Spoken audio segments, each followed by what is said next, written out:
हमारे पिताजी आज तक हमको शानू बाबू के नाम से बुलाते आ रहे हैं और अगर हम कहीं चूक गए, नहीं सुनाई पड़ा तो समझो वो धारा प्रवाह हमको प्यार से चूतिए कहीं के बुलाते हैं और अलग अलग तरीके से बुलाते हैं। चूतिए कहीं के, चूतिए साले। ये ऐसा चलता रहता है और कभी कभी ऐसा होता है कि जब कभी हम अपना नाम नहीं सुन पाते हैं तो अगर चूतिया सुन लिया तो समझ जाते हैं हमें बुला रहे हैं या हमारी कोई बात हो रही है। तो दिन में 10, 12, 13 बार वो हमको दे देते हैं।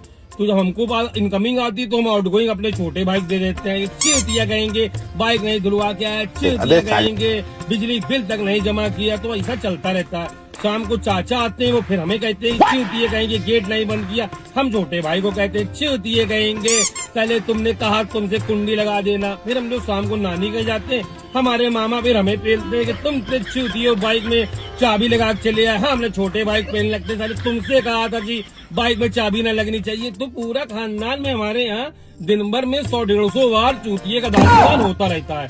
इसी तरीके से हम लोग पढ़े पढ़े क्लास 2 से लेके और आज तक ये सुनते आ रहे हैं।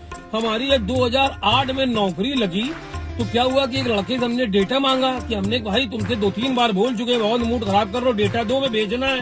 तो चूतिया हो क्या, बिल्कुल तुम दे नहीं रहो। तो भाई वो थोड़ा सा बिदका पर कुछ बोली नहीं, हमसे कलाकार था। अगले दिन हमारे पास मेल आ गई आचार की, कहने लगे कि नीड टू कनेक्ट, आपसे बात करनी है। हम गए, कहने कल क्या इशू हुआ था। हमने इशू, हमने मैडम कुछ नहीं, कहने के लोग बता रहे हैं अब्यूजिंग लैंग्वेज यूज करते हैं। मैंने कहा हमारे तो समझो धरती बिल्कुल फट गई। हमने कहा मैडम विद्या रानी कसम, अम्मा कसम, हम साले तक यूज नहीं करते। हमने सोचो अभी दुकान खुली भी नहीं है, बंद होने की नौबत आ गई। कहने की सोचिए आपने मयंक से क्या कहा था। हमने मैम से कहा, हमने मैडम यही कहा था कि डेटा दे दो, 2-3 बार कह चुके हैं दो। कहने की कि आपने कुछ और ही बोला था। हमने कहा मैम यही बोला था कि दे दो, डेटा दो यार किसी तरीके से। भाई चूतिया हो गया कि आपको नहीं लगता ये कोई वर्ड है अब्यूजिंग लैंग्वेज। हमने ये अब्यूजिंग लैंग्वेज है। हमने कहा अच्छा मैम स्टूपिड कहना था क्या कॉर्पोरेट में।